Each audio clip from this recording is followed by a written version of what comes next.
Hey, tricky topic tonight, but it's rejection. Can't really avoid it. It's one of what I call the big seven of really challenging emotional states that we feel as human beings. It's kind of unavoidable. And rather than try and live life without it or sweep it under the carpet when it happens or just get thrown into this alternate state of isolation, I think we could maybe deal with it a little bit differently. So I'd love to share my reframe on rejection. But first, I just want to say that rejection is something that comes up a lot in private sessions. Women, are so fearful of being rejected that it's like their body is in this tight coil, and they're limiting some of the activities of their life. They're limiting the pleasure of their life because they're scared of the possible rejection that could come from that.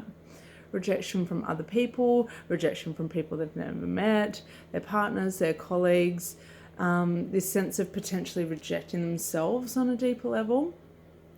And they're really be fearful of inciting the feeling of rejection in their partners.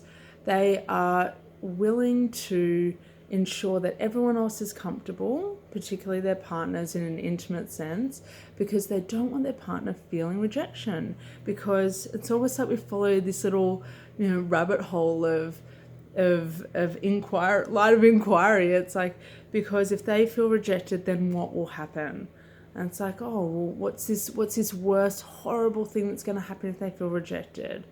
Well, then they're going to feel pushed away, or it's going to be another threat to the relationship when things are already maybe strained in some aspects. So I get why we want to protect ourselves and other people from rejection. Problem is, it can delay some really big problems that are already underway and can really threaten our sense of living in alignment. So rejection is unavoidable. It's there. It happens to me all the time. So much rejection, personally, professionally. And it just, of course, it still upsets me at times. So it still affects me. I'm not a robot. I'm an empath. Of course, it still affects me. But my kind of classic way, without putting the protector shield up too much, like I still feel rejection at times. It's like, oh, that stung a bit. Or I didn't see that when it, maybe I didn't see that coming. So, oh, I didn't see that coming. But when I feel rejection, I now call it in my head redirection. I have had so many things that have not, I've tried so many things that have not worked. I know lots of people say that, but I swear to you, I've tried so many things. I am not going to listen. So many workshops, so many offerings, so many, why don't you do this or try this or this free offer or blah, blah, blah, or why don't you do, like, so many things that have not worked. And I've had this massive whoop, like feeling a rejection, big stop sign. I call it redirection because usually it's like, okay, doesn't mean that isn't to happen at all, but maybe it's not right now, and maybe my attention is better utilized elsewhere, on another project or with another person, or with something that when I dig deep, is that truly what I wanted, or would it kind of like looked good to other people maybe? I don't know. It's just about kind of sifting through those intentions. Was that really genuine? Was it really authentic? Was it really aligned? And sometimes, yeah, it was a dream that I was chasing and it got a bit of a stop sign to it. But yeah, redirection. Rejection is redirection. Don't waste energy on people that don't really care about you or care for you, or aren't really seeing you or valuing you.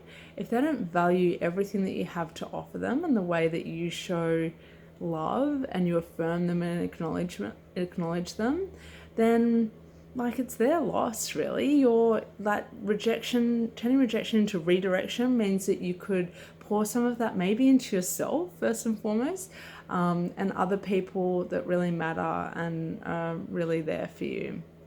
So yeah, I think I have a feeling that rejection might hurt harder for introverts as well, mainly because we have a rich internal world, and when we choose to share that with someone, when it's not well received, that can make us feel particularly rejected, because it's like a big deal for us to really share, this is what I'm thinking, this is what I'm feeling.